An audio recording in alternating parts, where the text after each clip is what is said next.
Good morning everyone and welcome back to Morning Markets on Wednesday the 7th of February. My name is Kevin Kidney and today we're going to focus in on the UK and the support and the evidence that the economic recovery globally is continuing.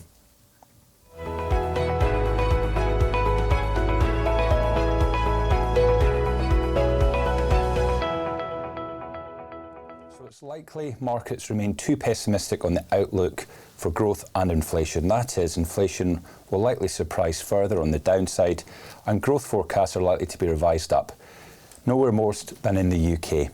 Data out from the Halifax this morning supports the idea of a recovery in house prices in the UK, and in fact the last 4 months of data from that survey suggests that UK house prices are growing at over 10% a year.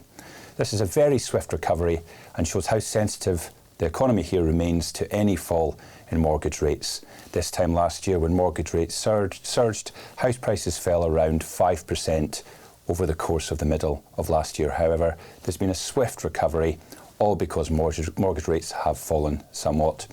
And this is feeding into some market news this morning with Barratt and Redrow housing developers, of course, have actually announced a merger.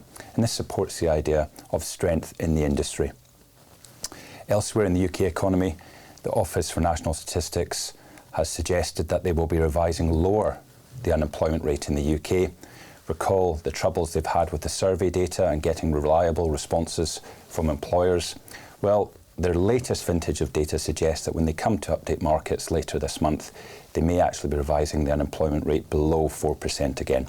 And this suggests that the economy was in a much stronger place going into the end of last year. And it also suggests that we may see some revisions to the outlook this year going up, which is very supportive for growth here. And all this, of course, feeds into the news we have from the US, which is an ongoing economic boom there.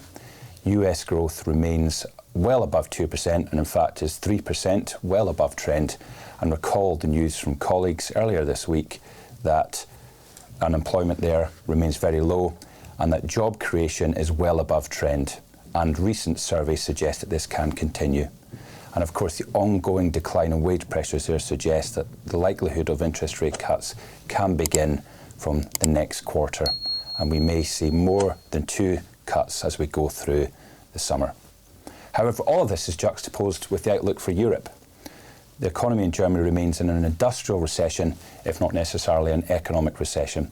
And that's because the German economy dovetails quite neatly with the Chinese outlook and the ongoing headwinds in China due to the recession that started with the collapse in house prices is feeding through into contraction in industrial output in Germany. However, this isn't feeding into unemployment there. In fact, unemployment remains very low and the jobs market there remains quite strong.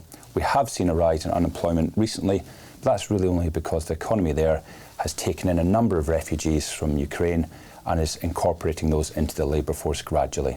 So all in, jobs markets globally remain very strong. Aggregate demand is supported by the demand for workers, and this was likely going to feed into upside risks for growth as inflation continues to moderate over the rest of the year. Thank you very much.